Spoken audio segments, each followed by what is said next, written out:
The Irish Times reports that the United Nations has sent out an email instructing UN staff not to use the words invasion or war when describing the big red flashes that are causing buildings to fall down with dead people inside them in the disputed territory south of Russia, which is called Ukraine, or the Ukraine, depending on which people with guns and helmets are left in Kyiv, or Kiev, after all the red flashes and buildings falling down stop happening, whatever they are.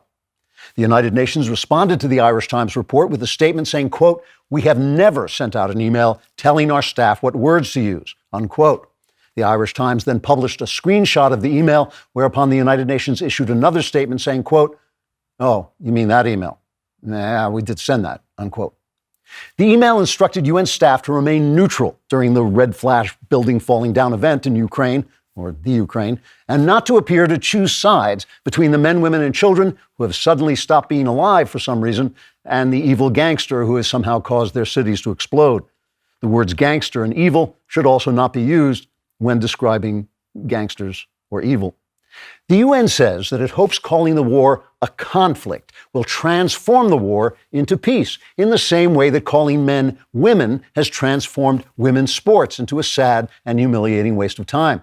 This strategy has worked for the United Nations in the past, as when a scheming group of decadent tyrants was renamed the United Nations, transforming them into scheming tyrants who could double park in Manhattan without getting a ticket.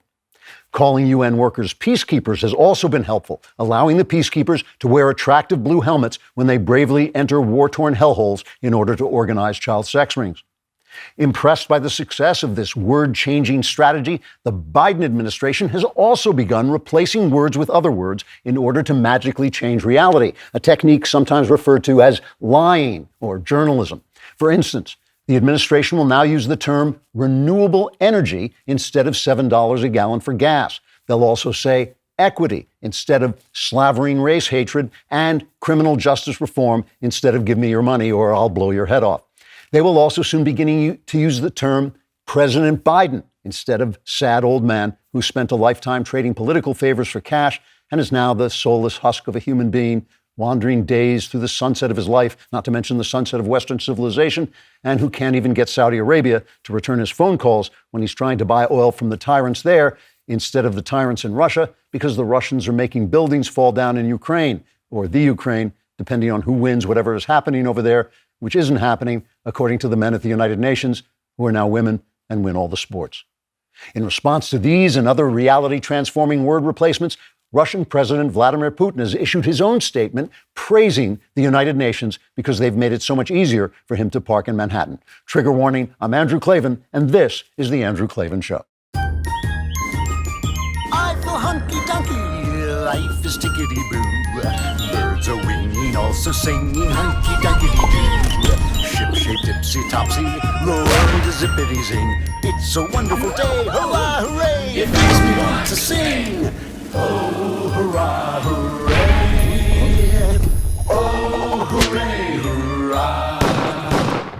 Hurrah! We are back laughing our way through the end of life as we know it. Today, I'm going to demonstrate a stupid novelist trick that will help you to read the news better in these confusing times. We'll be talking about Russia and Jussie Smollett and why Stephen Colbert is going to hell. This is a great time for you to pause for a minute. I just got the Truth and Beauty, the actual finished copies. They did such a beautiful job. The Truth and Beauty, how the lives and works of England's greatest poets point the way to a deeper understanding of the words of Jesus. It is also now available to pre-order as an audiobook. I read it myself. Please pre-order it if you think you'll be interested. I think you're really going to like this book. I think it will change the way you look at the Bible, look at the Gospels, and I think if you pre-order it, it will help the publisher know that you're interested. It's got great blurbs from Steve Meyer. He says it's a stunningly original work. Then it says Andrew Klavan has long since secured his spot as one of the most brilliant writers of our age. But that's Michael Knoll, so that's probably not true. But Carl Truman says, for those who love Christ and great literature, this book is a delight. Anyway, the Truth and Beauty. Please go on and pre-order it. And if you like audiobooks instead, pre-order it as an audiobook. Also subscribe to this podcast, wherever you get your podcast. Leave a 5-star review, also very helpful because that helps us out in basically peddling the show. Go on YouTube to my personal channel, the Andrew Klavan channel, and you can get exclusive material there. If you ring that little bell, someone you don't know will die somewhere, but what do you care? And if you leave a comment, and the comment is sufficiently ugly and soulless and inhuman, we'll read it on the show as fitting right in. Today's comment comes from Marcus W., who said, this is like a book here. It says, Klavan, would you please time your podcast so that it coincides with the start of the upcoming nuclear apocalypse? My wife and I would like to spend a romantic evening together listening to your show, roasting marshmallows, and laughing along as the incoming warheads rain hellfire down around us. She keeps insisting that your bald head, cunning wit, and conservative worldview get most women hotter than any nuke could ever hope to achieve. Fact check, true. Thank you in advance for helping create the perfect evening right before our corporeal forms are destroyed, and you're in luck. We did, in fact, time this show to coincide with the upcoming nuclear apocalypse, so I hope you enjoy it. All right, listen up. The Daily Wire is creating a universe of woke-free entertainment just for you. That means we have your weekend entertainment covered. Our latest movie, The Hyperions, debuted last night on our Daily Wire premiere event. The Hyperions is a film unlike any you've ever seen, and that's why we love it. It's a highly artistic, fantastically fun movie about a dysfunctional hero family with a decidedly retro vibe. The Hyperions won't lecture you with predictable woke characters and cliche storylines. It's just pure entertainment the way movies ought to be. Speaking of our movies, you should see Shut In, the Daily Wire's first original film. It's a riveting story about redemption and has an audience score of 96% on Rotten Tomatoes. You can watch The Hyperions and Shut In right now, and coming soon, Gina Carano will be starring in Daily Wire's summer blockbuster, Terror on the Prairie. Speaking of must-see weekend entertainment, Sunday, Ben will be sitting down with the one and only Bill Maher for his Sunday special show. It's Bill Maher Unleashed. There'll be no censorship or apologies. Newsweek even wrote up the interview, quoting Bill, "My politics haven't changed. They've changed." And you don't want to miss our documentaries like China, The Enemy Within, a gripping 5-part series from the creator of The Plot Against the President, Lee Smith. I've watched that. It's terrific. Did I mention our one-of-a-kind shows like Third Thursday Book Club, Candace, Debunked, and The Search? And this is where you come in. Your membership makes all of this possible. By the way, when you join the Daily Wire, not only do you get great movies, documentaries, and original shows, you also get our investigative journalism that fearlessly goes wherever the story goes. So become a member. Go to dailywire.com/watch today. Help us build a universe of news and entertainment that reflects your values. Again, go to dailywire.com/watch today. So the other day, I was looking up Michael Knowles in the hope of getting something on him. But, I don't want people thinking that I actually listen to Knowles. That would be absurd.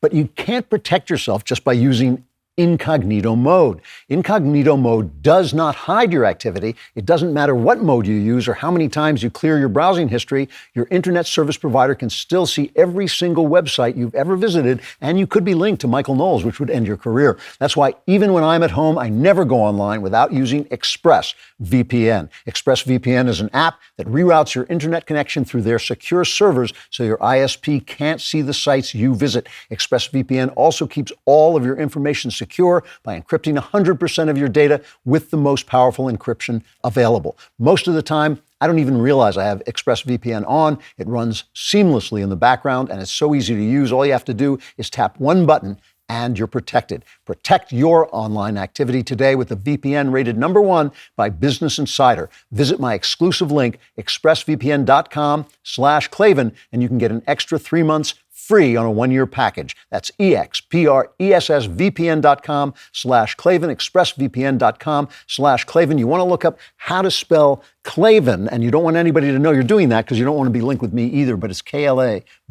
There are no easy Klavan. Many years ago, Peter Robinson, terrific interviewer on Uncommon Knowledge out of the Hoover Institution, and he asked me why I was so obsessed with lies. I'd written a novel called Empire of Lies. I'd written a big article for City Journal called The Big White Lie, describing political correctness.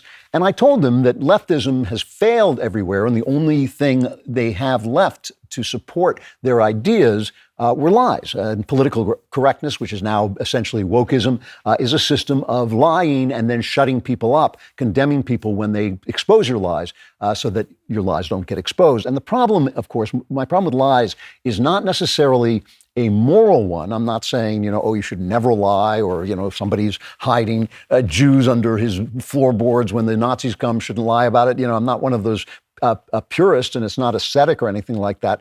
It is that lies are like cancer. They destroy a civilization. They destroy the trust between people. They destroy the trust in married couples. They destroy the trust between people and their governments. And all of that is what we're seeing right now, and especially in this moment when an evil person, Putin, is invading a country, and I'm going to talk about that. And people are talking about this and saying a lot of stupid stuff, including people on the right. They're saying things that simply are wrong. They're morally wrong.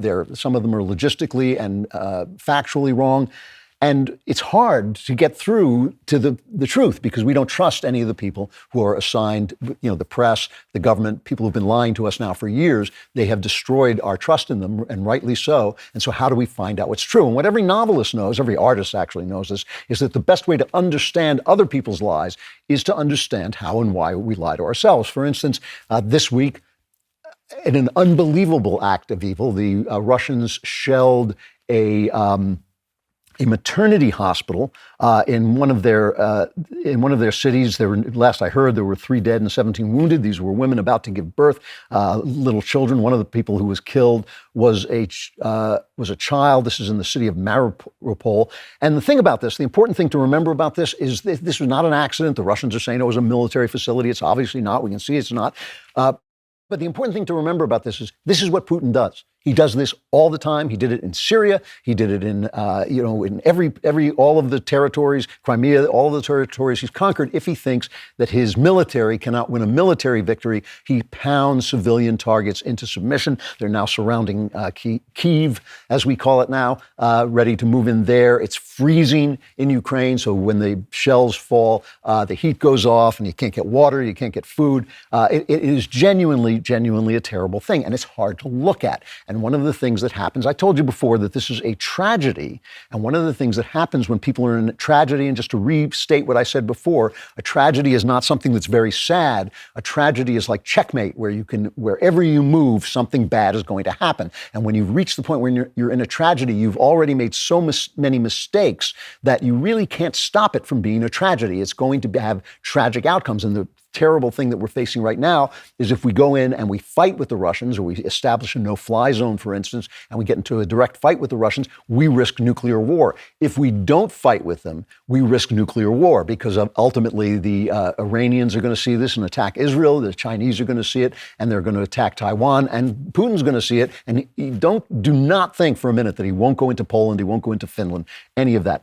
And what happens, and Putin is not crazy. He's not dying.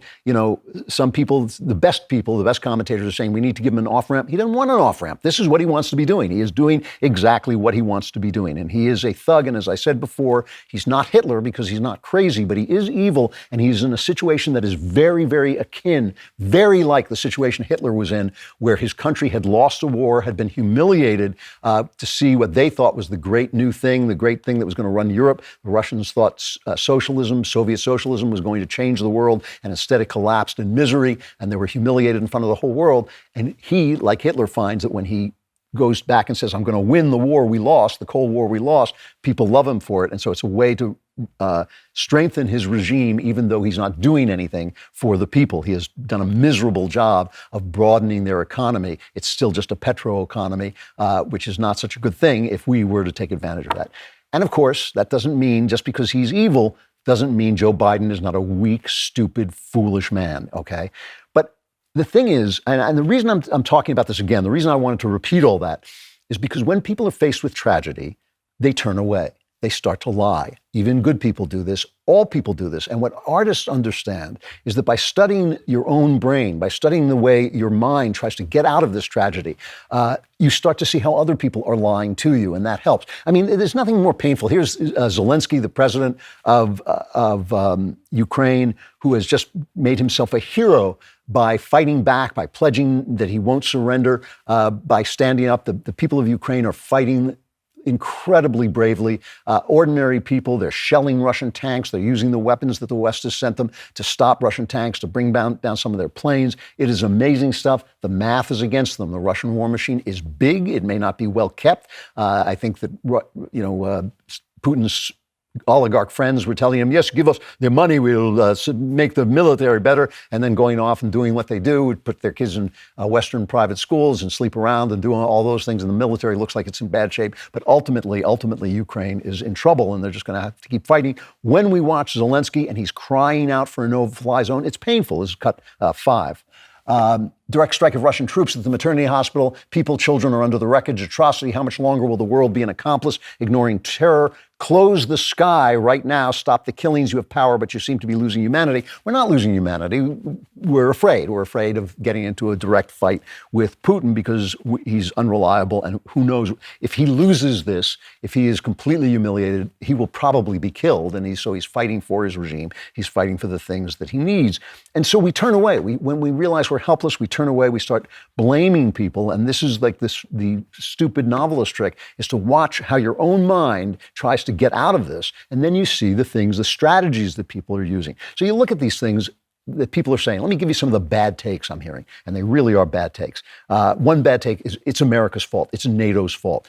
This is ridiculous, okay? This is what I call the narcissism of helplessness. When you feel helpless, it's very easy to say, if only I change, then they will change. So you say, well, we can stop the Islamists from killing people if we just were nicer to them. If we just let criminals out of prison, they won't be criminals anymore because they'll see how fairly we're treating them. If we make a deal with Iran, Iran won't develop a nuclear weapon and attack Israel. None of those things is true. We do not have that power. Our only power is to put criminals in prison. Our only power is to kill terrorists. Our only power is to destroy the regime in Iran. That's the only thing we can do. As Alfred the Butler told the Batman, there are some people who just want to watch the world burn. And so this idea that NATO, we shouldn't have tried to expand NATO, that NATO is the cause of this. Think of it this way.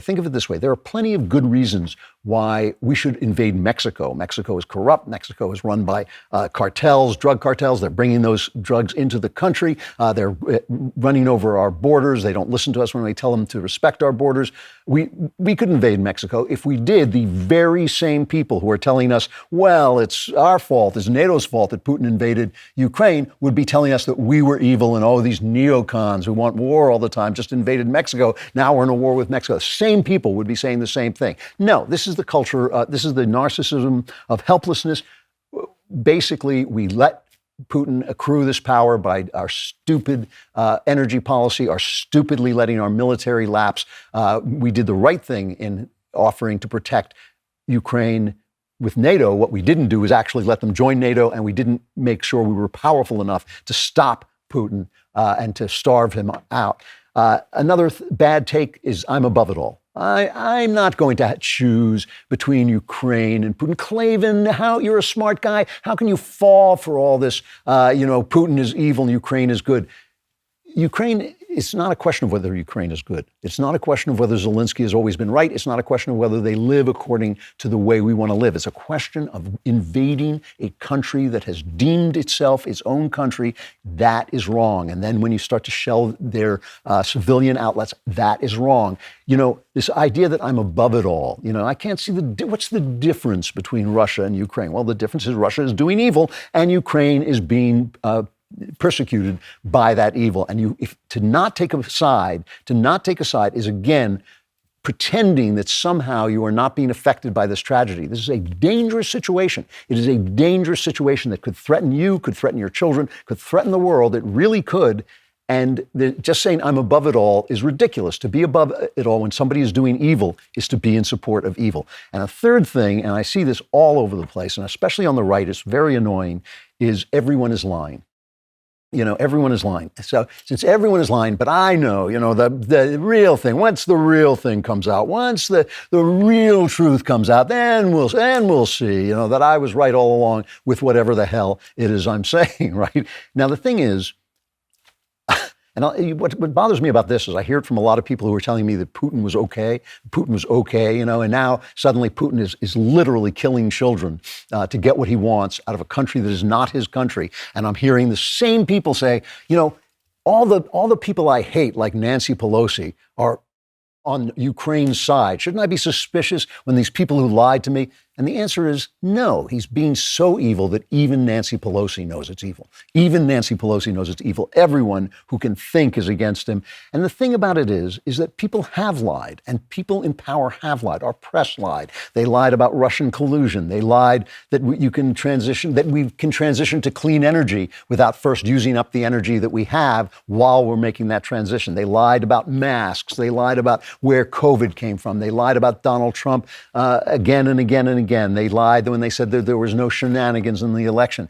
And that has made us weaker. Lies are cancer. They make us weaker.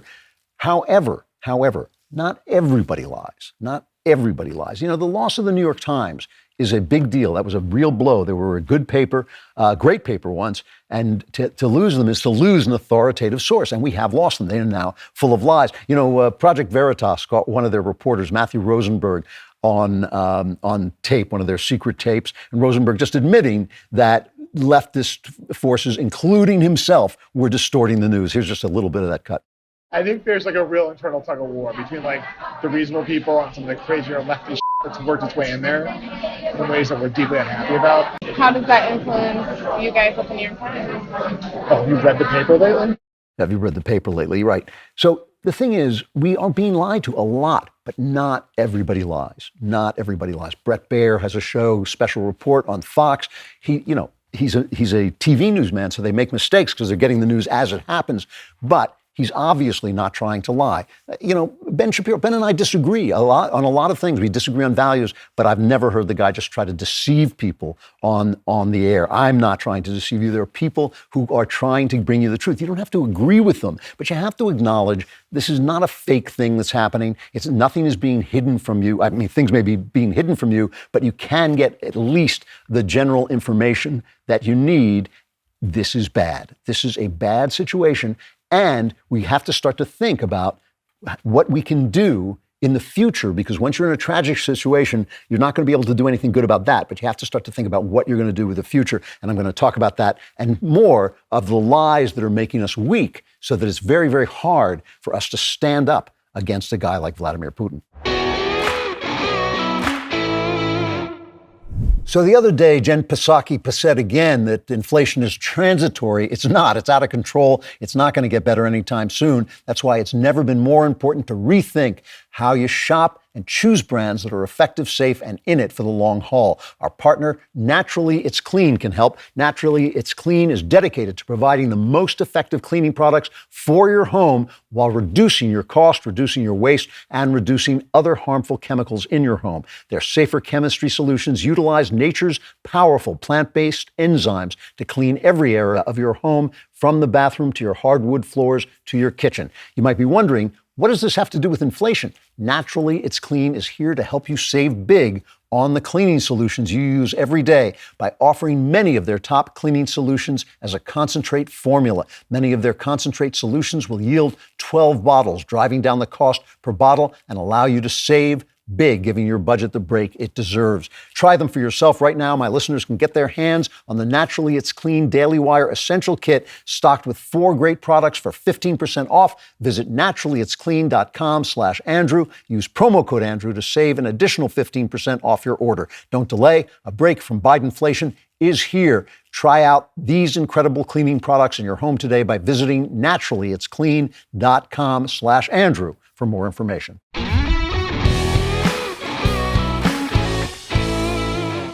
Now, the other thing that you'll notice if you look into your own heart, and this is this trick that all artists use, is they learn what they understand is if everyone is doing it, they also are doing it.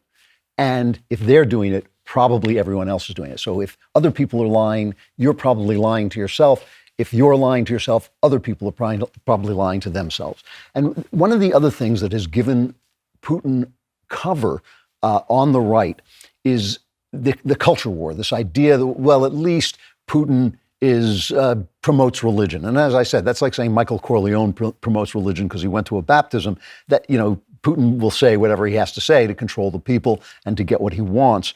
But we've heard guys, I heard Steve Bannon say, well, at least Putin isn't woke. And then what's infuriating is that the left comes after Steve Bannon and comes after Tucker Carlson and says, oh, you're just being blinded by the culture war. With you right-wingers, everything is the culture war. Now, one of the things you notice is it's only a culture war when we fight it. When they fight it, it's just them doing the right thing. It's just the wonderful thing. But, it's easy to become furious with the West. The West is in a very, very bad place right now. I think that is clearly obvious. It's in a really bad place, and it's lies that have made it like this. Jussie Smollett just got sentenced. You all remember Jussie Smollett, the actor who pretended that he got attacked by Trump-loving, MAGA hat-wearing people in the great red state of Chicago, which was insane. And he was convicted of fooling the police, wasting the police's time.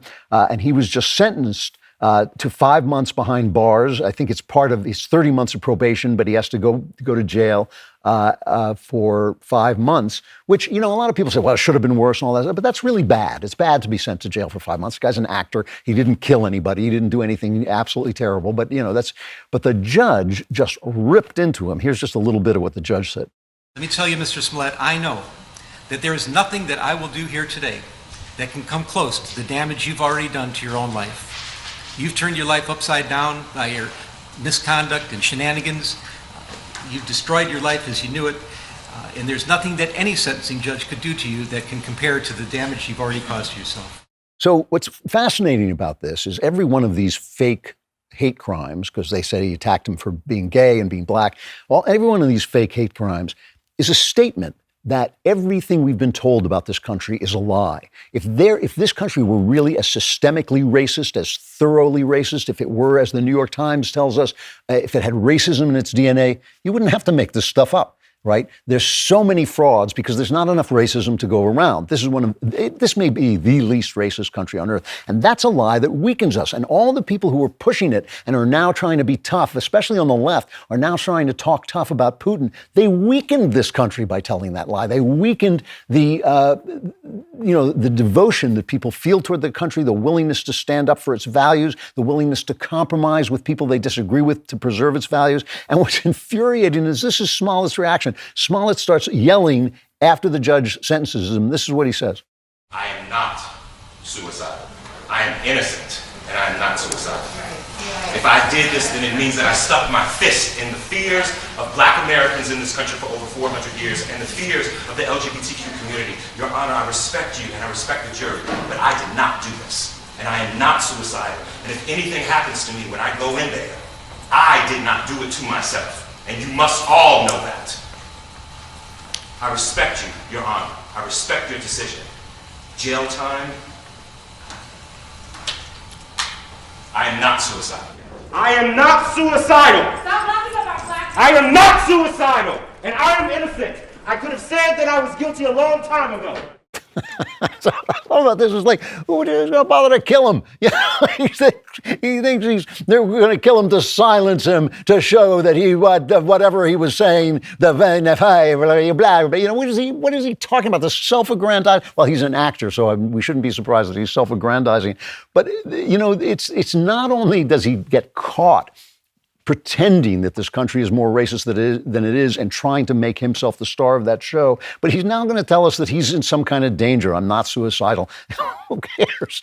Who cares about this guy? He's like an actor. It's sad because he actually is a talented guy. But still, this is what we're dealing with. People who are so immersed in this lie that he actually can't get out of it. He probably believes now that he's innocent in some level.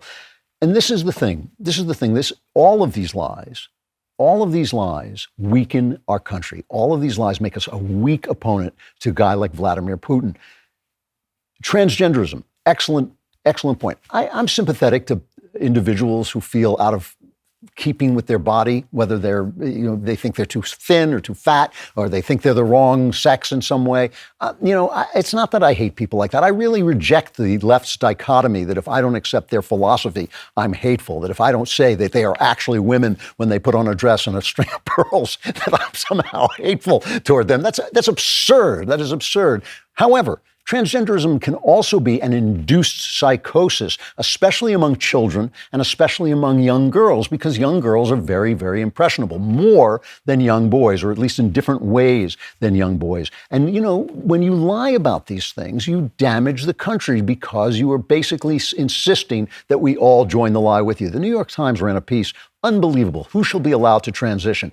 This butchering of children is an atrocity. And so when people say, oh, well, at least Putin isn't doing that, it doesn't change Putin from being evil. It doesn't change him from being the dictator that he is. It doesn't change him from being the dangerous felon that he is on the world stage. But it does kind of give these people some kind of credence. So here's this New York Times piece. Gender-affirming healthcare, which is their word for gender-denying procedures. Gender-affirming healthcare saves lives. It's clear. A 2018 literature review by Cornell University concluded that 93% of studies found that transition improved transgender people's health outcomes, while the remaining 7% found mixed or null results. Not a single study in the review concluded negative impact.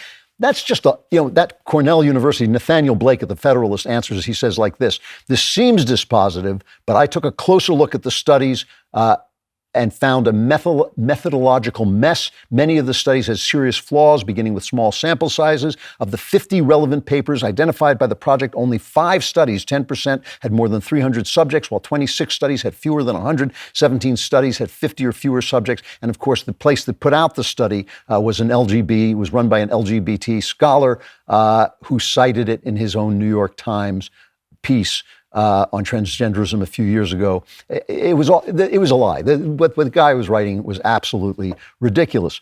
So now in Florida, they want to pass a bill, and they have passed a bill that says classroom instruction by school personnel or third parties on sexual orientation or gender identity may not occur in kindergarten through grade 3 or in a manner that is not age appropriate or developmentally appropriate for students. And basically, it goes on to say that they have to encourage children who are troubled to talk to their parents.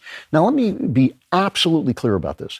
There is no reason on this earth for you to talk to a child who is not yours about his sexuality when he is in 3rd grade or she is in 3rd grade. There's absolutely no reason. If you're doing that, you're a creep. That's another thing you should know about yourself. If you are talking to a child about their sexuality when they're in 3rd grade and you are not their parent and you have not consulted with their parent, you are a creep. So the left, with their incredible talent with language, they do have a real talent for this. They call it the Don't Say Gay bill, right? And then the reporters echo that. So here's DeSantis in conflict with a reporter who calls it the Don't Say Gay bill, is cut 17.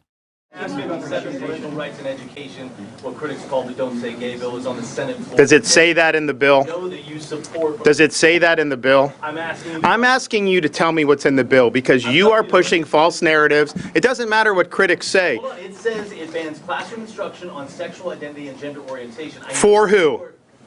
For grades pre-K through 3, 6-year-olds, 7-year-olds. And the idea that you wouldn't be honest about that and tell people what it actually says, it's why people don't trust people like you, because you peddle false narratives. And so we disabuse you of those narratives. And we're going to make sure that parents are able to send their kid to kindergarten without having some of this stuff injected into their school curriculum.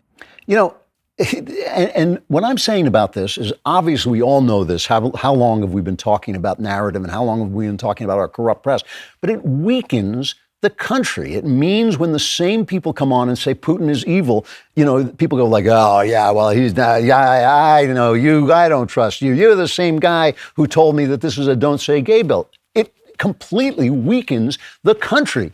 Just tell the story. Just tell the truth. It is so important. This is the thing that if we come out of this COVID thing with nothing else, it should be to elect people who tell the truth and to fire people who don't tell the truth. And I'm not talking about political lies. I understand politicians lie and they, say things that they try and make themselves look better than they are. I'm not talking about that. I'm talking about essential information. When you have a guy like Tony Fauci basically lying about where the pandemic came from, that he should be gone. He should be gone. We have to do this, whether we're on the right or left. If the problem with the left is that their ideas have failed. The Soviet Union fell because leftism failed. Socialism fails everywhere they try it. They have to lie. They have to lie, and they have to shut you up for telling the truth. That weakens the country. And voters on the left have got to understand this. They have got to start to come back into the mainstream. I'm not afraid of an argument between liberals and between conservatives and liberals. I'm not afraid of that argument. Sometimes I may even side with the liberals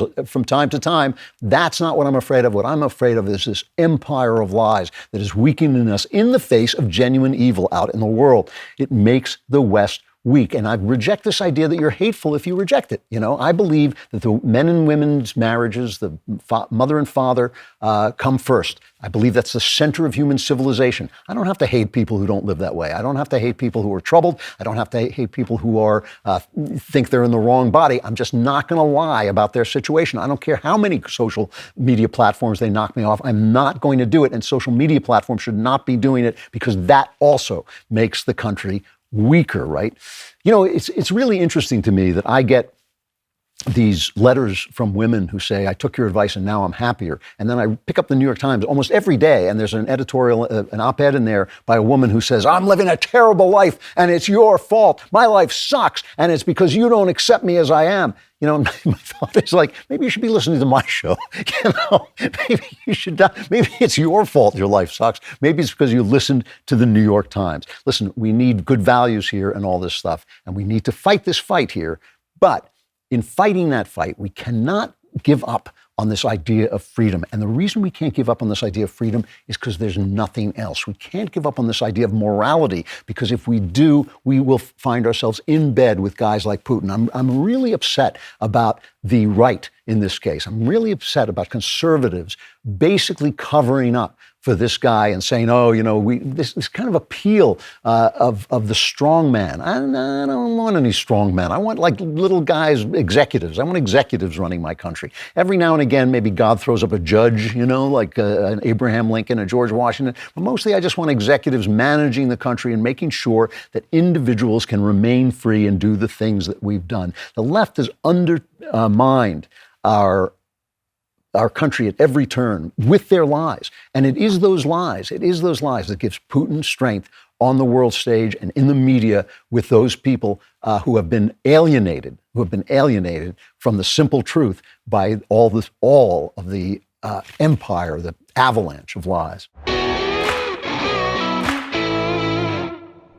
I know a lot of people have been hiding away from the world these last couple of years, but if you're a Daily Wire subscriber, you're ready to get out, right? Since 1998, Priceline has been the best way for travelers to book the trip they want at the price they can afford. Priceline saves consumers more than $1 billion every year so that their customers never have to miss the moments that matter. With Priceline, you can save up to 60% on your favorite hotels, and you can also get exclusive deals on rental cars and flights. And when you save more, you can do more. More walks on the beach, more talking to strangers, more fun in the sun. And no matter where you travel, still less being in the office. There are few good things that feel as good as knowing you save money. With the discounts Priceline offers, you get that feeling a lot, because when you save more, you can enjoy more and do more. At Priceline, every trip is a big deal. So when you're ready to book your next one, visit Priceline.com for the best deals that will help you get more out of your money.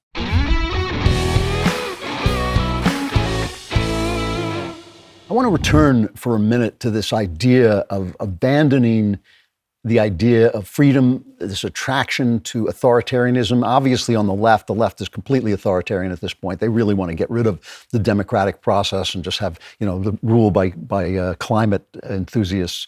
But it's happening on the right too. And I'm told a lot of times by younger people that, you know, we hate you boomers, they say to me. And they're talking to the wrong guy, because I hate the boomers too. I just wish they would all die without taking me with them. But, you know, they say, you guys grew up in an America that worked, that was still America, but we didn't. And so we're so tired of your talking about the Constitution and of the values of liberty. You know, we're looking for something new. We want to do something new. And you've got guys like, you know, Patrick Deneen and Yoram Hazony, who are basically saying that the idea was flawed to begin with. The idea of liberalism was flawed to begin with because it allows people to do whatever they want, and people are evil and broken and sinful, and they're going to, the whole idea of liberalism was always going to lead us to societal decay. And my answer to that is this. Everything decays. Everything decays, and everything decays according to its own logic, right? Each form of government eventually collapses. They've been writing about this since ancient Greece, the cycle of regimes. And one of the things that happens in a free country is that it becomes chaotic, and ultimately people start yearning for a strongman. And that's the phase we're at now. That doesn't mean it won't pass. It doesn't mean we won't have another, a rebirth of freedom. We had it with Reagan. We could have it again. I hope we have it again. But meanwhile, we have to start thinking about who we are and what we support and what we really want and what we think that would really look like, because it's not a lot of fun to be told what you can think and what you can say. It's not a lot of fun. You always kind of, in your dreams, you always think that you're going to be one of the powerful people. You're not, and even and one of the things about authoritarian regimes is that even the powerful people aren't that powerful, because if they go against the party line, they get thrown out. There was a Quinnipiac poll that asked Americans what we would do in Ukraine's situation, because we're watching these people fight for their country. I saw a video yesterday of guys dismantling a bomb, an unexploded bomb, a UXB. They're dismantling it with their hands while a guy's pouring water on the fuse so it doesn't go off. I mean, that I'm sorry, but that takes a lot of courage. That's incredible courage. They're fighting these tanks, these Russian tanks on the ground. And so they asked Americans, what would you do? And most Democrats said they would rather leave America than defend it. 60% of the Democrats said they would leave America. They would basically go off to Poland, like many of the Ukrainians, rather than stay and defend it. And this is not women and children who have an argument. Women and children should get out of the country. This is men saying this as well. As 40% said they would stick around, 60% said they would go. Republicans did better. 68% said they would stand their ground. And so, when I see the way that Biden is operating, I think he's actually representing the public to some degree. He's being incredibly, incredibly weak. I mean, we had this thing with these Polish planes. The Poles were going to send. Now, remember, the Poles were right on the border of Ukraine. You have to remember that. It's not like we're safe here. We're sitting around saying, yeah, they should do this, they should do that. No, they're right on the border of Ukraine. They know they're under threat from Putin. They said we're going to send them some MiG fighters so they can fight the Russian Air Force. Apparently, the Ukrainian Air Force is still intact. They still have their own planes, but they wanted these MiGs, and the Poles were going to send them over. And then the Poles said, we're right on the border here. What we're going to do is we're going to send them to Germany, and then to an American base in Germany, and then the Americans can send them over. And the Americans suddenly said, no, we can't do that, because then we might be risking an escalation toward nuclear war. And, this is stuff during World War II, before America got into the war. We had these neutrality acts that Congress had passed, and we weren't allowed to sell weapons to warring countries. And so Roosevelt sent fighter planes up to the Canadian border. This is true. It happened in 1940. And the British snuck over the border with tractors and pulled the planes over the border and took the planes. And that was how he got around the Neutrality Act. You have to start to do these things. Biden is not doing them. He's pretending that he's being tough. He's not being tough. His sanctions aren't tough enough. He is still provided loopholes where banks can do business with Putin's energy sector, which is what's funding his war machine. He is not doing enough. The sanctions are still weak. And I understand I think we should be wary of escalating. I don't think we should have a no-fly zone. I don't think we should go in there and get into hot fights with Putin, but I do think we have to do what we're doing, more of what we're doing, which is isolating him, making his economy bad. I know it hurts innocent people, but this is war, and that's going to happen. And I don't say that lightly. I understand that. But when you see maternity hospitals being shelled, you have to act. You have to do stuff. And,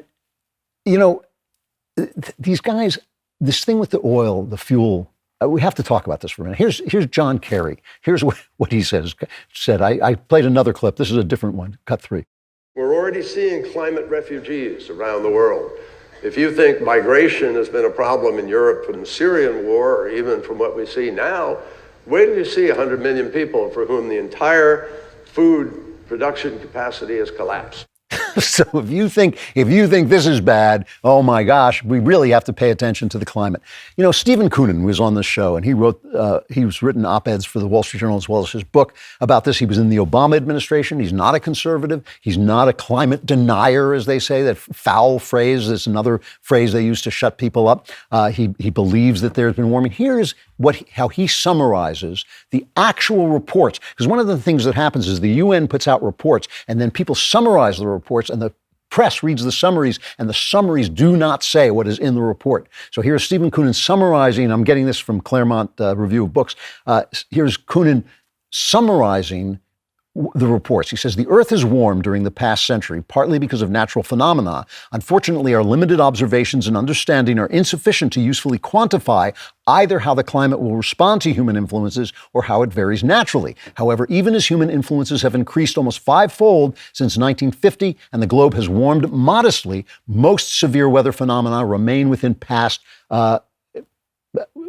they're still within the past parameters. Projections of future climate and weather events rely on models demonstrably unfit for the purpose. In other words, we don't know. We don't know what's happening. We do not know. This is from the science. This is not just this guy's opinion. This is him distilling the reports that the UN is putting out and that the summaries are lying to the press about, and then the press is getting hysterical about. This means, right, that we are being governed by little girls. We're being governed by AOC and Greta Thunberg instead of men who say, you know what, the climate is bad, but we still have to have oil, we still have to have energy, we still have to cut off Russian energy. You know, another liberal, author Michael Schellenberger, he's also a progressive, or he's been kind of red-pilled, but he said, people think Europe depends on Russia for energy because it lacks its own.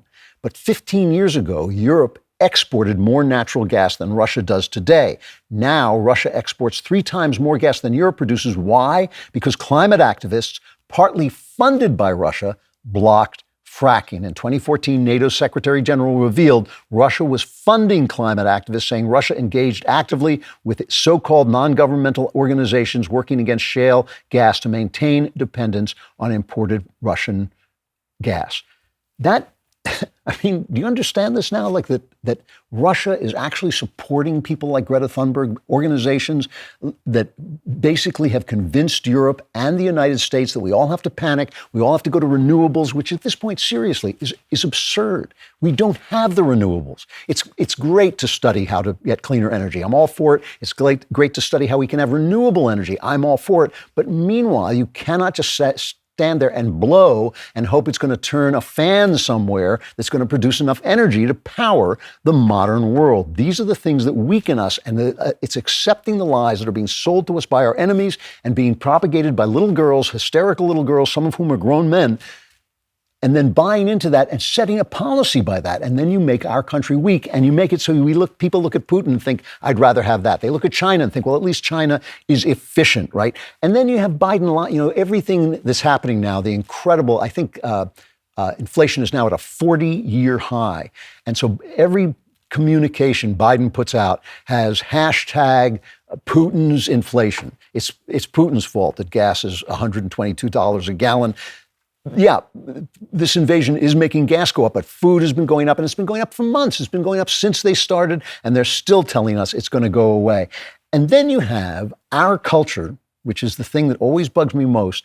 You have Stephen Colbert saying something like this. This is cut 7. Since the invasion, oil prices have skyrocketed. Today, the average gas price in America hit an all-time record high of over $4 per gallon. Okay, that stings, but a clean conscience is worth $1 or $2. I'm willing to pay. It's important. Right. It's important. I'm willing to pay $4 a gallon. Hell, I'll pay $15 a gallon because I drive a Tesla. So, geez Louise, you know, I would like to respond in a calm manner, like, up yours, you supercilious piece of garbage. You know, when people talk about income inequality, which is a problem in this country, it actually is a problem when income inequality becomes too great. It inspires socialists. It gives socialists, cover for their crappy ideas and their attacks on freedom. But when you talk about income inequality, you usually think about the plight of the people on the bottom. Okay, but nobody goes to hell for being poor. In fact, it may be the opposite, right? But you do go to hell for becoming a supercilious idiot who no longer cares about the people who can't afford a freaking Tesla. You know, you're sitting there in your Hollywood studio making millions of dollars a year and telling people, oh, a clean conscience is worth at least $15 a gallon, when another guy is out there driving his truck, which is his mode of making a living, of feeding his children, of putting food in his mouth, and he can't afford that gas. And that is at the heart of our weakness. At the heart of our weakness is people who've become so rich, so powerful, so isolated that they no longer think of the individuals and their freedom, and they no longer think of individuals and their dignity. They think of their theories, and they want to impose those theories on that kind of mass of ants crawling around down there below them. Stephen Colbert is in danger of his very soul, and I say this as somebody who doesn't get a vote on his very soul, but when you talk like that, when you say, oh, I want a clean conscience, and if it costs me $15 a gallon, I drive a Tesla, I'm in Hollywood, what do I care what's happening to you? You know, that is a serious problem in this country. It is the problem of a leadership that is completely isolated from the rest of us and is completely isolated from people, you know, who just want to do what they want to do. They want to say what they want to say. And the guys who are thinking, well, I run this social media platform so I can tell you to be quiet. I can shut up your opinion. I can shut you off. I can shut you up. I can shut you off. I can condemn you. I can get rid of your job. I can take you off that television show. I can take you out of your job of work because you said something I don't like. I can do all these things to you. We have lost the plot of what we're supposed to be doing here, which is supposed to be elevating individuals in freedom.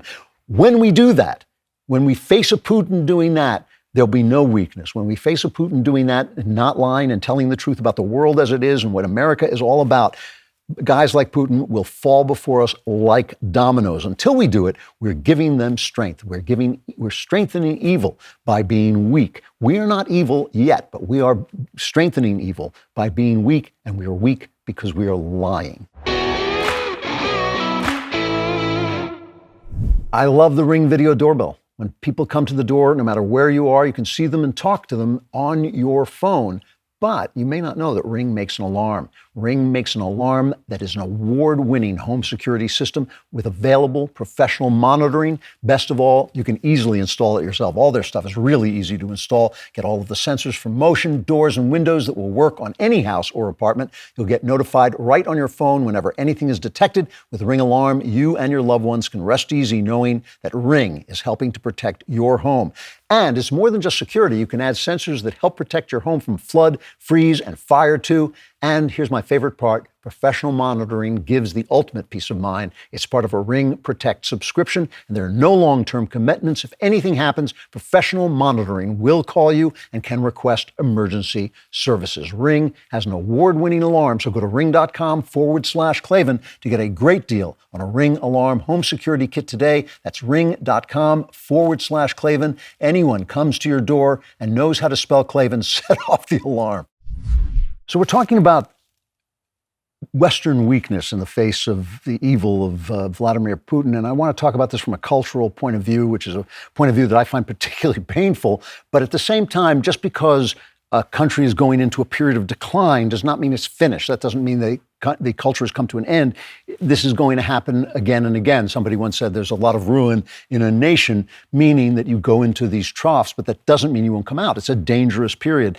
The great Christian existentialist, Soren Kierkegaard, if you've never read him, a really excellent philosopher, very readable, but he said the most common form of despair is not knowing you're in despair. And one of the things that happens when culture is degraded is not only do people not know it, but they actually cheer it on. They have reasons for believing that the thing they're doing is right and better than what came before. And if you object, you're just an old person or an out-of-touch person, being an old crank. You're just not going with the times. And so I want to look at that a little bit more. I mean, a good example of this is the sculpture of the ancient world, the classical world. Here's the Venus de Milo, one of the most beautiful nudes you've ever seen, just an absolutely gorgeous statue. This is from 125 years before the birth of Christ.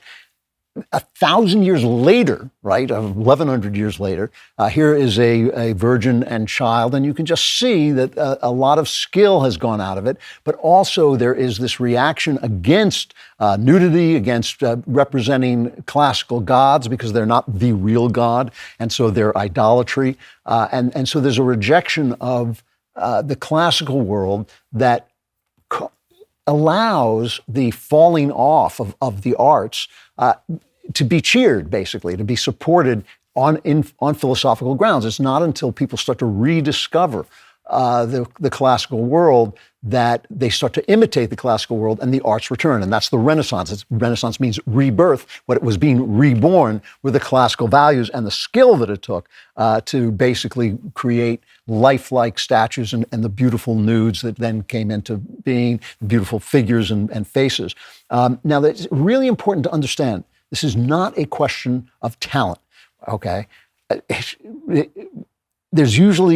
There's going to be the same amount of talent at any given moment. I mean, obviously it's going to pool and it's going to thin out, but basically the same amount of talent is going to be there, but it has to do with the culture that's being represented, because the arts represent the inner life of a culture.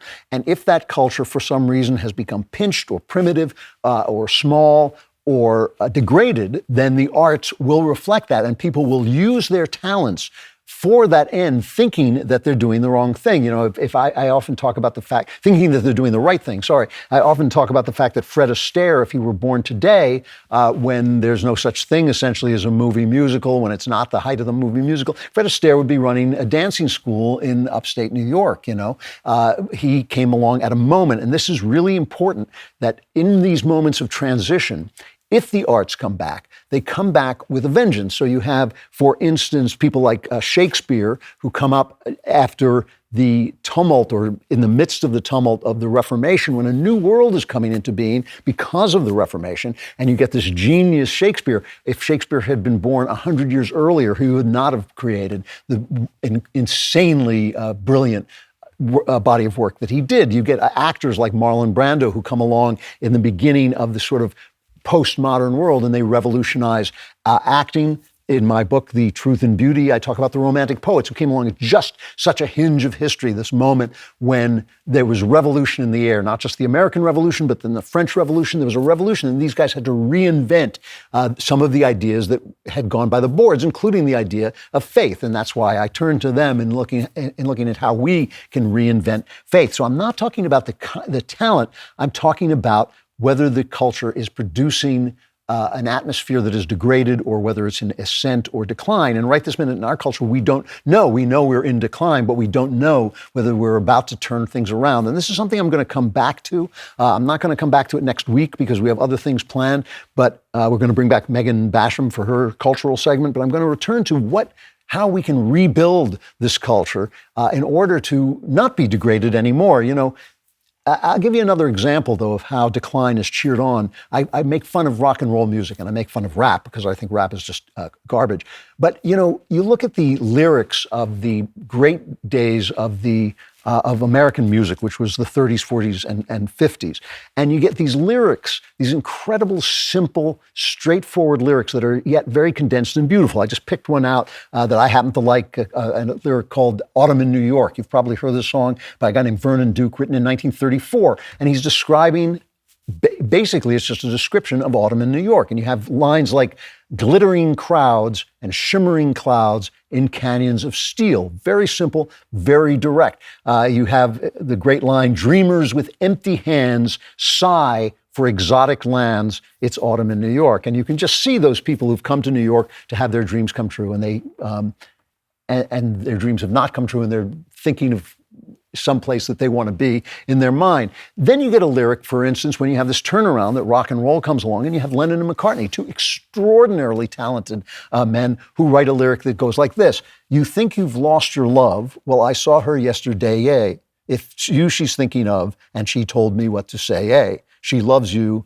yeah, yeah, yeah. She loves you, yeah, yeah, yeah. And it's degraded. It is degraded from the skill that it took to write Autumn in New York to this. And you say, well, the Beatles are great. The Beatles are great, but they're representing a moment when things are turning around, I think, in a bad direction.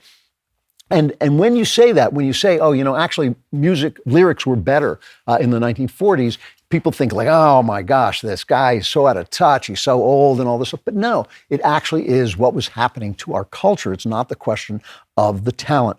Now, One of the things that happens to arts when they start to decline is that they turn in on themselves and they become about themselves. And often at the moment that happens, just like with the Beatles, at the moment that happens, you have a fantastically talented artist who begins it. And this is what happened with the Beatles. They're incredibly talented. They did incredible work. They wrote some very beautiful songs that even I like, who hate rock and rolls, but they led into a time of decline when music got worse and worse and worse. The same thing is true in the novel with James Joyce, who essentially writes Ulysses, which is a brilliant novel, but it's the beginning of novels that are about novels. And ultimately what happens with that is they become abstract, they become obtuse, they separate, a dying art form separates into two things. One is the popular trash that people like, and the other is thoughtful, solipsistic, meaning self-referential art that intellectuals like. An art, when it is lively, when it's vibrant, when it's at the top of its form, its best stuff appeals to the most people. So that's why I always say the peak of the movie industry was 1939, when the greatest films that were being made were also the films being nominated for Oscars, were also the films that were beating up the box office, that were winning in the box office. Now that some of the COVID restrictions are coming off, what you want to do is you want to go out and sit in your broken car and pretend to drive to the auto parts store where you can't get parts because they're not real. And if you could, they wouldn't know any more about it than you do anyway. That's not what you want to do. What you want to do is you want to say RockAuto.com, because first of all, it sounds so cool. Women love it. They'll just show up even around your broken car. They'll come flocking around when you say RockAuto.com, because they'll know that RockAuto.com is the best place for you to go and get car parts right on your computer. Go to RockAuto.com to shop for auto and body parts from hundreds of manufacturers. Their catalog is unique. It's incredibly easy to navigate, but most importantly, the prices are terrific. So go to rockauto.com right now and see all the parts available for your car or truck, and write Klavan. And how did you hear about us? Box. So I sent you. rockauto.com. It's the coolest way to get parts for your car. What's happened to movies is really indicative of this decline. So you have movies now, you started out with movies that were basically by people who had written plays. So they were about life, they were about the situation in the country, they were about real things.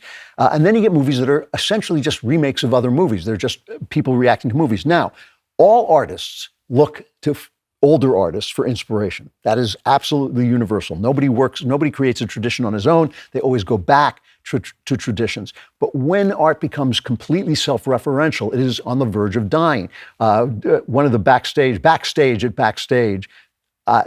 Candace Owens, love her to death, but I very rarely agree with anything she's saying politically. But she shocked Ben by saying, I saw Star Wars and it's not a very good movie. Star Wars is not a very good movie. It is a movie that was made as an imitation of other films. The famous crawl.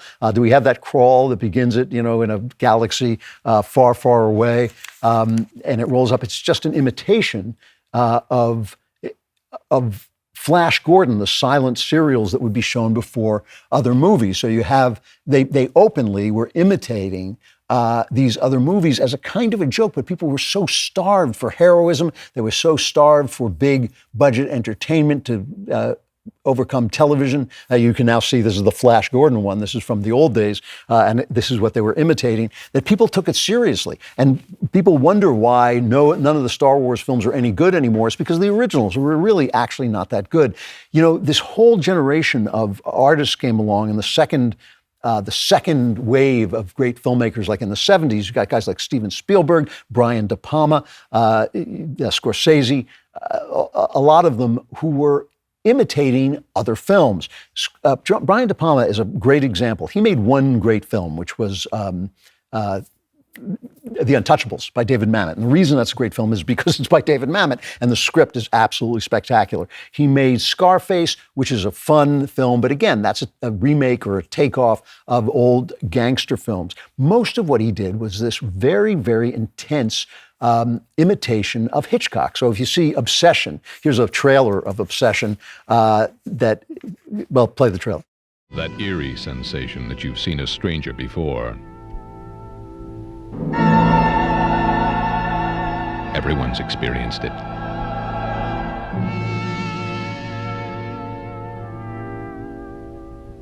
Call it déjà vu. This man calls it terror. Master filmmaker Brian De Palma now creates Obsession. So if you hear that music and you know anything about Hitchcock, that's Bernard Herrmann. He did most of Hitchcock's great films. And the Obsession is essentially Vertigo. It's the same film made over and over again. And yet, here you hear Quentin Tarantino, who is of the next generation and a guy who knows nothing except movies. He doesn't know anything about life at all. Very talented man, but his movies are all about movies. They're all about movies. Listen to him talk about why he liked Brian De Palma, a rank imitator of Alfred Hitchcock, who, in my opinion, never made a great film except The Untouchables, why he likes him better. This is Tarantino talking about Brian De Palma. Hitchcock really couldn't do what left to his own devices, I think he would have wanted to do. By the time he could do it in the late 60s and the early 70s, he was just a little too old. But if he could have gone where he wanted to go in the early 60s and through the 50s, he would have been a different filmmaker. Well, by that token, Brian De Palma was able to go where he wanted to go. He was able to explore the artistic minutia of the set pieces, of the violence. The fact that, Pauline Kael, amongst others, said that the X-rated version of Dress to Kill was better than the R-rated version, even though it was only a couple of frames and a couple of seconds from the elevator scene in particular. The shower. But those few seconds made all the difference in the world. You didn't see him cut her up the middle. Right, which you do in the X-rated version. Which you do in the X-rated version. Yeah. And that's an important stroke. So he's talking about the murder of somebody, and you didn't see the grotesque violence. Brian De Palma used a lot of nudity when he started out, and that Tarantino thinks that's better because he thinks that's what Hitchcock is trying to say. And that's the kind of thing that happens when you are just making movies about movies, because you lose the human touch. Everybody talks about the amazing shots and sequences in Vertigo, but what people don't talk about, or sometimes they do, and people like me do, certainly, they don't talk about the humanity of it. Here, Vertigo, of course, is about a man trying to transform a woman who looks like the lover who died. He wants to transform her into that lover. And here's just a moment between Jimmy Stewart and Kim Novak as he tries to turn her into a dead woman that he loved. Judy, I tell you this, these past few days have been the first happy days I've known in a year. I know because I remind you of her. And not even that very much. No, Judy. Judy, it's you, too. There's something in you that...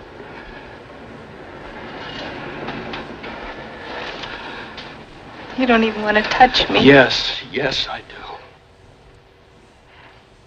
Couldn't you like me? Just me the way I am? When we first started out, it was so good. We had fun. And then you started in on the clothes.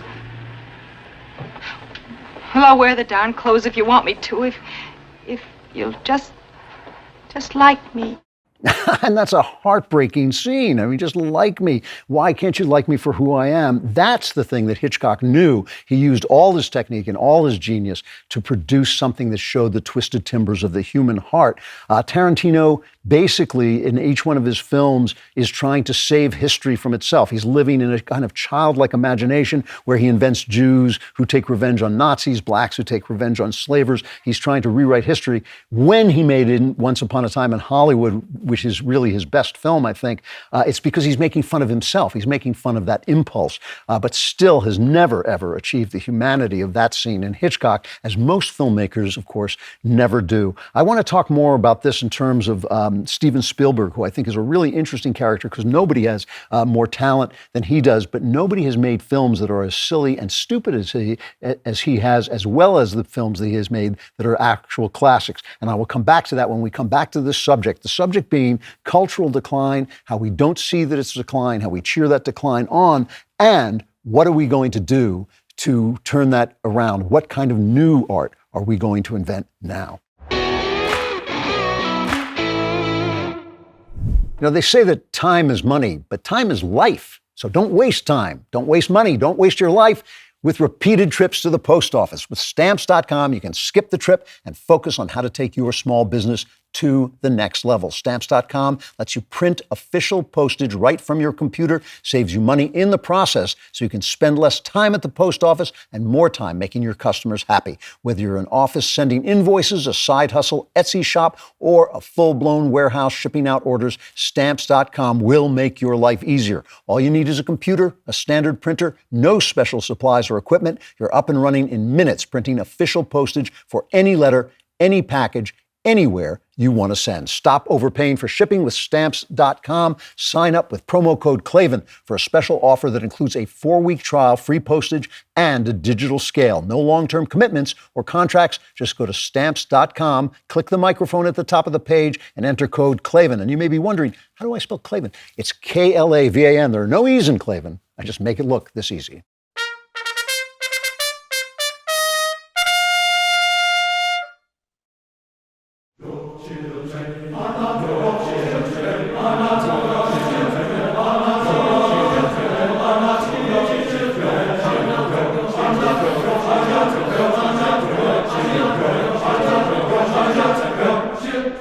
So that was the gay men's chorus singing "Your Children Are Not Your Children," which is actually a philosophical comment. But there are those on the left who seriously believe this. I think a lot of us remember Melissa Harris Perry on MSNBC with this little diatribe. We have never invested as much in public education as we should have because we've always had kind of a private notion of children. Your kid is yours and totally your responsibility. We haven't had a very collective notion of these are our children. So part of it is we have to break through our kind of private idea that kids belong to their parents or kids belong to their families and recognize that kids belong to whole communities. Once it's everybody's responsibility and not just the households, then we start making better investments. So we're seeing more of this play out in our schools, and our own investigative reporter, the Daily Wire's investigative reporter, Luke Rosiak, has helped expose this. He's the guy who broke the Loudoun County bathroom rape story that helped swing the Virginia gubernatorial election. A lot of other stories that have been coming out. He has now written a book called Race to the Bottom, Uncovering the Secret Forces Destroying American Public Education. The other day at a Fairfax County School Board meeting where they were shouting at the board was actually chased out of the room by people shouting that you're racist. A woman was there. We have this clip. A woman was there basically handing out copies of Race to the Bottom by Luke Rosiak. Do we have that clip?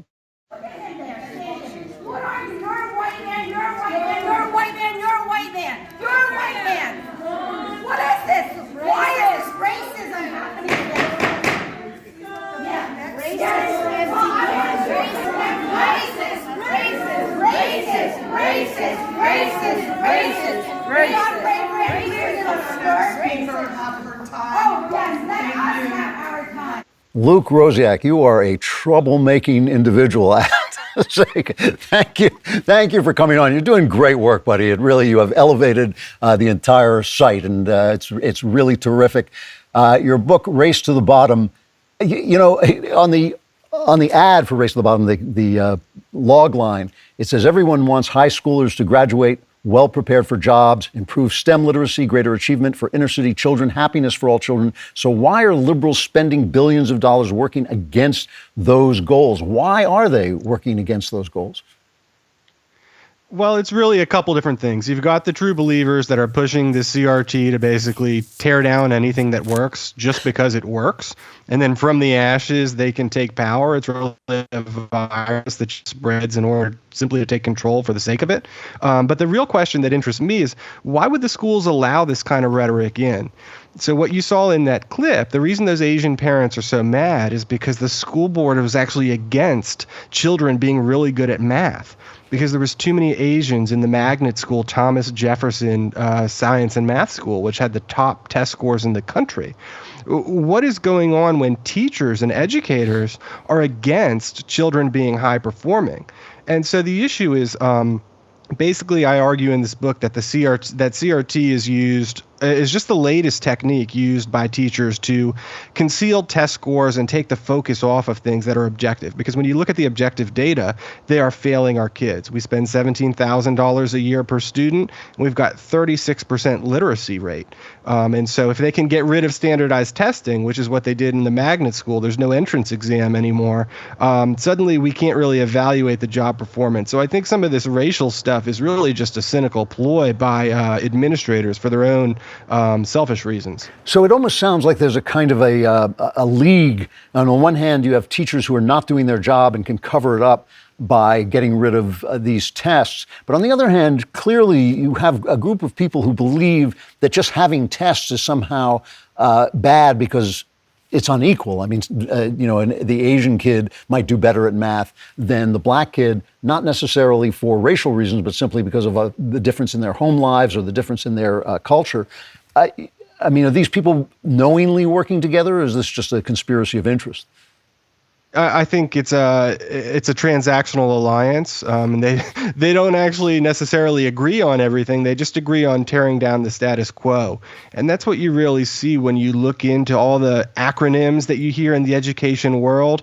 I spent 2 years writing this book. I know what all the acronyms mean, the SEL and the CSRE and all this stuff that they use to confuse parents and kind of keep them out because this is our turf and we've got education degrees.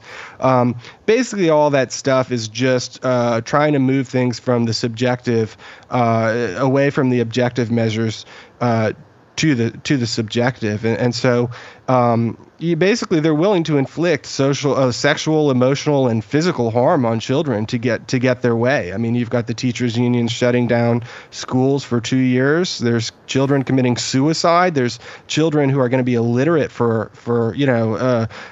basically, if you want to help kids, if you want to help minorities and poor kids, what's the best way to get rid of those unequal stats? It's just to help kids learn, give them the skills they need to have high-paid jobs like math. And so it's hard to believe they actually want to reduce racial inequality when keeping minority kids from learning math at a rigorous level is kind of the surest way to propagate it. Where does the money come from for this? When you say they're spending billions, where do those billions of dollars come from? It's really the philanthropic foundations. To answer the question, who is behind CRT, one of the interesting ways to explain or answer that question is it's the Gates Foundation, it's the Carnegie Foundation, the Kellogg Foundation, and the Rockefeller Foundation. And so if you remember about 10 years ago with Common Core, it was kind of widely acknowledged that the Gates Foundation architected this whole thing. You have to be pretty powerful to influence a $1 trillion industry like K through 12, which is run by 13,000 different school districts, and there's very few people powerful enough to do it. These billion-dollar foundations are pretty much the only people that can. The Kellogg Foundation in particular and the Ford Foundation are super, super radical and obsessed with race. And there's a really creepy story here because going back 100 years, the foundations have always been obsessed with race. They were behind eugenics in the early 1910s. Around 1940, the Ford Foundation was running a massive warehouse on Long Island, keeping track of every family's genetics so they could see which kind of genes America would be better off not having. And more recently, the foundations have focused on basically getting rid of minorities by aborting them. And so now when you have these foundations pushing ideas like showing up on time and working hard are attributes of a white culture, they position themselves now as very left-leaning social justice foundations, but that's a profoundly racist idea, and it's actually very much in keeping with what they've been pushing for the last 100 years. Why is it that, we now see, in part because of your reporting, Luke, we now see the parents stepping up and turning up at these school board meetings and protesting. Where are the teachers? Why haven't any teachers? I mean, surely not all teachers are crazy people. I mean, so why haven't any of the teachers objected to this? They've been remarkably quiet, and they say there's ways that, they can make it, the activists will make it very uncomfortable for them in these schools. But I know that's true, but if the activists were such a tiny minority, I think that would be hard to actually happen. So I think we have to hold teachers to account here. And the truth of the matter is, if you look at teachers are not particularly well qualified. They enter college with the lowest SATs of any major, lower than gender studies. I think the guys that go to college to study like gym class actually have higher SATs than teachers. And yet they graduate college with the highest GPAs. So essentially anyone can become a teacher. You can get straight A's in education school just by, having a pulse. And so I don't think we have to just like honor teachers as these experts who we can't question. The truth is these are people that have presided over the state of our public schools, that have really maintained whatever racial inequalities there are for decades. And so I think teachers and a large number of teachers, to tell the truth, do bear some responsibility here. This seems to me a part of the story that doesn't get told. I mean, you and Chris Rufo have done a lot of great work exposing the kind of bizarre racial theories that these guys put forward, but not enough people talk about the fact that our children really don't do very well in school and our teachers aren't really very qualified. That seems to be something that people don't actually know. I mean, our literacy rates in the world are high in the sense that most Americans can read, but is American reading capability, is it lower than it is elsewhere? So most American youth essentially can't read. We have 36% proficiency in reading among 12th graders. We have 11% proficiency in history among 12th graders, 24% proficiency in math. And so, these are 12th graders. They're sometimes adults. They're going to be voting the next year. They're going to be we're holding jobs, ideally. And yet America is 30th out of 36 developed nations in math. So other countries are doing this better than us. But the mentality that they've taken has basically been, it's equivalent to if you have a fever and you go to the doctor and he takes your temperature and he looks at the thermometer and you've got a 104 temperature and he just breaks the thermometer in half and says, well, now you're cured. That's pretty much what the educators do. They just say, well, let's stop measuring. And what happens is when you hide a problem, it gets worse. And so I think it's really important that people read this book because it situates all of what we've been seeing for the last 2 years in the broader context, that CRT and the school closures are symptoms of these underlying problems that you can see in a very dramatic fashion over the last 2 decades, where these schools are just vehicles to be used for a variety of special interests, whether it's teachers and administrators or ideological activists, and they're willing to really harm children to get their way. So I think academics, your question is exactly right. This is all about academics. It's about the school's failure to actually do their only job. And when they want to talk about race all the time, it's just a way to keep you from realizing that these people are the people who have managed to get a 36% literacy rate, which is, pathetic. That's a national scandal. I mean, I didn't actually realize that the numbers were that bad. That is a genuine scandal. The book is Race to the Bottom by Luke Rosiak. It's in the news right now because of Florida, this bill to stop teachers from basically grooming children for sexual dysfunction up at least through the 3rd grade. I can't see any excuse to talk to somebody else's child about sexuality. I mean, that's not something I would ever do. I would expect to be arrested if I did that. It's just none of your business. Is this also to cover up school dysfunction, or is there something really sick going on? I mean, if this were happening in a Catholic church, people would be up in arms. People would be going insane if Catholic priests were saying to children, you may not actually be a girl, you might be a boy. Everybody would see what it is. When teachers do it, somehow the left thinks it's defensible. It seems to me something genuinely wicked is going on, or am I missing something here? Yeah, I think that's right, and I don't see how this is covering up, lack of academic learning. I think it's basically it is the desperate reaction of an industry that is finally getting the scrutiny that it's deserved for decades. And so for the longest time, they just were able to tell a few easy lies, like schools are underfunded, and parents would just accept it. Now that parents are showing up to school board meetings, they are flipping out because informed parents would not accept the status quo when it comes to education in America. So they're just saying almost viscerally, like, get out, parents. These are our children, not yours. We are literally going to take it to such an extreme that we're going to talk about gay sex to kindergartners, and there's nothing you can do about it. Now, I think what exposes here is this is not actually Democrat versus Republican. Education is so personal that it can really alter the traditional partisan alignment. We saw that in Virginia with Democratic voters moving over to the right. We see it with Asian parents waking up because of the assault on merit. You're going to see it with Hispanics who are religious and they don't like this sexual stuff. But I would also say that traditional Democratic voters who are white middle-class people, they don't actually want kids talking about sex. It's absurd. It exposes that basically the education industry it's not democratic. It's controlled by a particular strain of radical ideologues who don't actually even represent the base of their party. One of the things that Ben Shapiro says that's very funny is he says only a genius like Joe Biden and the Democrat Party would make an enemy out of parents because there's an awful lot of them. It's not a good political look.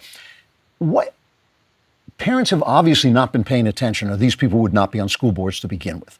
Now that they're paying attention, do you think that that's going to change? Do you think that these school boards, we saw that in San Francisco where 3 woke board members, and after all, San Francisco, not the most conservative place in the country, 3 woke school board members were chased off the board, we were called. Do you think we're going to see more of that, or do you think that somehow the unions and the school boards are going to be able to hunker down and resist this wave? I think what we're seeing is a transformative sort of upheaval in American politics that's going to last for decades. It's going to be hard because the other side is essentially paid to work in these schools, and they have their whole language that they've created, this alphabet soup of different acronyms and jargon, and they use that to keep parents away. But parents are mad. What parents need to do is keep showing up to these school board meetings with courage and confidence. And you get the courage because if you don't get involved, bad people are filling that vacuum. And you get the confidence by being informed. You can do that by reading my book and understanding these acronyms. So when they talk at you, you can explain to them. You can understand why you're being lied to and just shove it down their throat. You can get informed by doing your research on these school board members, because a lot of people just vote for them based on party without even knowing who these people are. But the school board races are so important. I started this book back in 2019, before coronavirus, before CRT really became a big thing, when I realized that out of the 10 Democrats on my local county school board, none of them had kids in the school system. And when I learned that, I was just blown away. I said, something is going on here. And so what I do in this book is what we did in Loudoun with the Daily Wire. I want people to understand that was just a case study. Those same dynamics are present everywhere, even if you're in Wichita or Des Moines or, wherever. And so I do 61 case studies with different school districts across the country so you can identify those dynamics. But I do think that if parents are committed and motivated and informed and they don't give up, absolutely we can take back these schools, because this isn't Democrat versus Republican. It's about 1% of the population that is basically employed by these schools or has some other vested interest in it versus parents and children. And that's a very hopeful idea. Do you think that the homeschooling movement and private schools, I always joke that I actually wrote a movie that is perennially on the list of the worst movies ever made, but it put my kid through private school, so I didn't have problems like this. I wonder, is homeschooling and private school, I know it's expensive, but is that an option for parents? I think it's worth doing. The problems in the schools are so severe. I think we need to take back those school boards. Even if your kids are not in public schools, you are a voter, you are a taxpayer. You have every right to those school systems to be voting in those elections. But you can do both. If you can get your kids out, that's going to put some fiscal pain on these school districts, and maybe it'll make them reform in the long term. But it's a real uphill battle, because even if you get a conservative school board or a sane school board, there's essentially this deep state, the superintendent superintendents and all the people that work in the schools.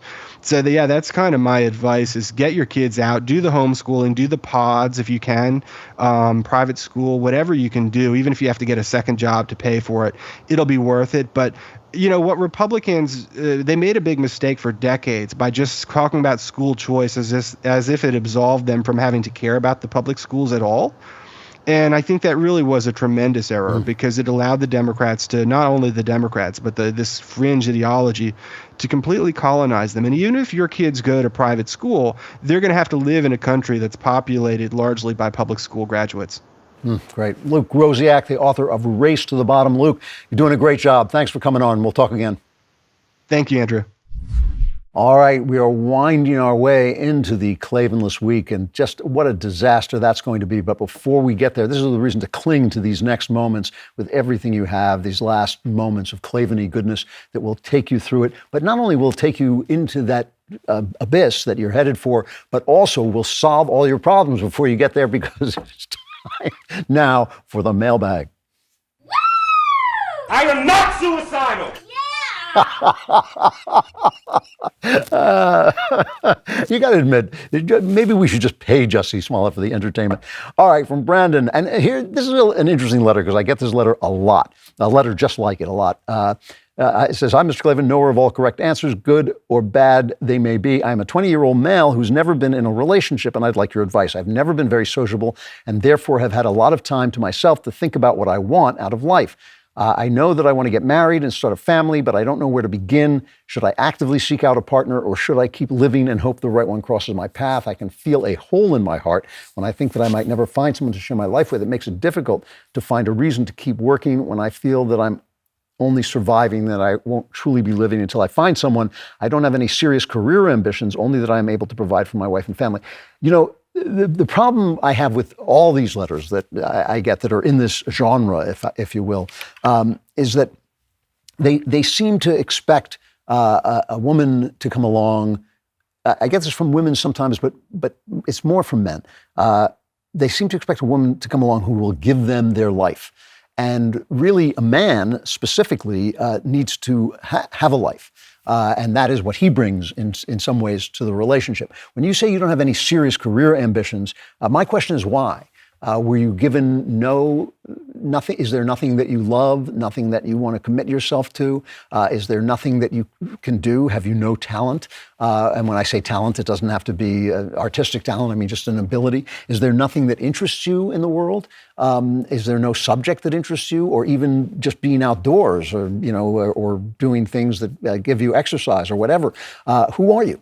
Who are you? And why? What is there for a woman to love? And a lot of times, one of the things that defines a marriage and a relationship is the husband's work, because most men are express themselves through work. I think men express themselves through work more than women do.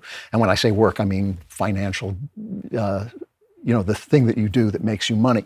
And so my question is really one step back from where this woman is going to come from. I have no problem with looking for a girl. I have no problem with using computers to do that. I have no problem with going to church or socials or whatever system you find that will help you meet a woman. But who is she going to meet? And that seems to me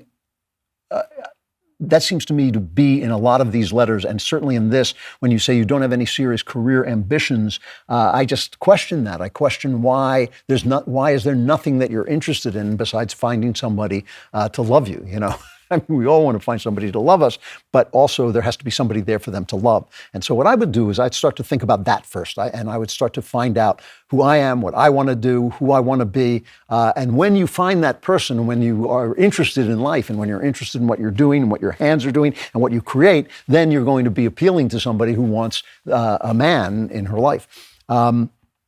From Philip, hopefully I've survived the Klavanless week and can hear your response to this. I was raised as a Christian and believe since I was a child. Still, some things in the Bible don't mesh so well or make sense to me until my uncle showed me Les Feldick, a rancher lay preacher. Les, if you don't know, is a dispensationalist, teaching everything in the Bible needs to be looked at in regards of who's saying what to whom. Somehow this clicked. More than the 40 plus years of lessons seminary taught preachers preached. I would love to get your thoughts on dispensation and whether you think the Bible should be viewed through the lens of dispensation. Thank you for what you do. I recently joined the Daily Wire after years of listening for free. Keep doing what you do. Well, thank you and welcome, and we need your support. I have, first of all, this is a good reason why you should pre-order The Truth and Beauty, because it is about the way that I read the Bible. Dispensationalism is a little bit programmatic for me. It's basically the idea that there are different dispensations, that God is speaking differently to people at different times. Now, I believe some version of that. I do believe that the Bible is written by people. I believe that it is inspired by God, and it is also the book that God wants us to have about himself, but it's written by people. And that means that at each stage, you have people who are understanding the world differently and understanding what God is doing differently. God doesn't necessarily change. What people can accept from God changes. And Jesus says this. He says, Moses taught you that because of the hardness of your heart, but now I'm going to teach you not to get divorced. Moses gave you a way to get divorced because of the hardness of your heart. So now I'm giving you something new because now you have had time to learn the law, and it has changed you into people who can understand what I'm going to say. And so I do believe that, and I certainly believe that each person in the Bible has a different amount of authority. I bristle a little bit when I hear people say, well, God said this, and then they quote St. Paul. Well, St. Paul is not God, and the reason we know that is because God actually appears in the Bible and actually says things. Oftentimes they're written in red, so you can pick them right out. So I think that the thing that I don't believe about the Bible is I don't believe it's magic. I don't believe that, I believe, for instance, that the four Gospels are seen from different points of view, and different points of view are going to be different. People see different things. People get things wrong. People see things that don't necessarily jive, but it wouldn't be real if they didn't do that. That wouldn't be the real thing. So I don't really worry. One of the things that happens to me is I don't really worry if there is a line that seems in conflict with another line. I would think that anything where different people are reporting on something is going to have conflicts in it. What I do believe, is that the things that Jesus said mean something. And that's what The Truth and Beauty is about, is finding out why some of the things that Jesus said are mysterious, and why they don't seem to make sense, and why sometimes we say things like, well, you should turn the other cheek, but do we believe it? We say, yes, love your enemy. Jesus said, love your enemy. Do we believe that we should love your enemy? And when I say love is not like burning a guy at the stake because it'll get him to heaven. That's not love. It's like, when I say love, it means actually supporting that person and being who he is. Do we love our enemy? Do we think we should love our enemies? And that's why I think it's important to turn to the Bible and say, look, this is the book God wants us to have. What is he telling us? And that is why from the very beginning, St. Augustine at least, people said we also have to read the book of nature at the same time, because that also was created by God and is also what God wants us to know, and it speaks to the glory of God. From Jamie, do you have any book recommendations, particularly novels for teenage girls that are Christian in theme but not explicit Christian books? I'm looking for some books for my daughter that will reinforce ideas about faith but still be enjoyable. If you have a similar recommendation for an adolescent boy, something easier to read than Crime and Punishment, I'd love to hear your thoughts. I've noticed the books we read during these years are especially influential. A group of my friends obsessed over Richard Dawkins in high school and have struggled with depression and angst ever since. I'm not surprised. She says, myself and other friends were reading Karl Marlantes and ended up in the Marines. It's really important what they consume. You should turn to some of the classics that are not that hard to read. For instance, I think a teenage girl might really like Jane Eyre. It's a wonderful book, and it is a book filled with Christian values without being preachy or Christian at all. And I think maybe even Bleak House by Charles Dickens. These are long books, but they're very readable and deeply entertaining, and have a very respectful and elevated idea of womanhood that is also a very real one. For boys, Shane is a great Western novel, which is, I think, deeply Christian. I think Shane is a Christian character. You want to look at my books, The Homelanders. Those are big adventure stories with a Christian hero who speaks about his Christian values. They're not preachy, but they're really shoot-'em-ups. But they are books that they might like. There are books out there, but remember that librarians are working against you in this. Librarians, like everybody everybody else are woke and they keep books out of libraries, so you have to go and look for them. But those are some, especially for girls, Jane Eyre, I think, is a book that every girl I ever knew who read it has loved it. And it's a wonderful, wonderful book. I think one of the great novels of all time, and definitely has Christian values. So hopefully that's helpful. But it doesn't matter, because the Klavanless week is upon us. If we don't get to World War III by the time I come back, it's still going to be terrible, because you're going to be Klavanless. And you'll be wandering through the dark. It's like crawling over broken glass while there are flames and demons poking at you with pitchforks. But for those few of you, those chosen few, those happy few who survive into next week, I will be back. This is The Andrew Klavan Show, and I am Andrew Klavan.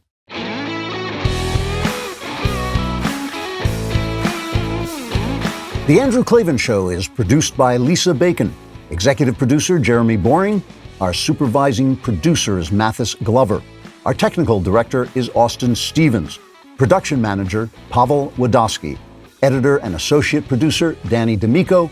Our audio is mixed by Mike Cormina. Animations are by Cynthia Angulo. Hair and makeup is done by Cherokee Hart. Our production coordinator is McKenna Waters, and our production assistant is Jacob Falash. The Andrew Klavan Show is a Daily Wire production. Copyright Daily Wire 2022. Today on the Matt Walsh Show, Jussie Smollett's attacker has been sentenced to jail time, but the sentence was still too light, I think, as Smollett's insane behavior in the courtroom demonstrated. We'll talk about that. Also, our big tech overlords have gotten together and decided that it's actually okay for you to call for the murder of certain people, depending on their nationality and ethnicity. Nothing troubling about that at all. Plus, Kaepernick compared the NFL to slavery a few months ago, and now he says he still wants to play in the NFL. He wants to be a slave, I guess. And Rihanna is pregnant and speaking eloquently about the beauty of pregnancy and the preciousness of her unborn life, which seems to contradict her previous pro-abortion activism. This is a pretty common thing with pro-abortion celebrities. We'll talk about that. And a new poll says that Americans are under an unprecedented level of stress. Is that true? Are we more stressed out than anyone in history? Is life that hard, or do we just see it that way? We'll talk about all that and more today on The Matt Walsh Show.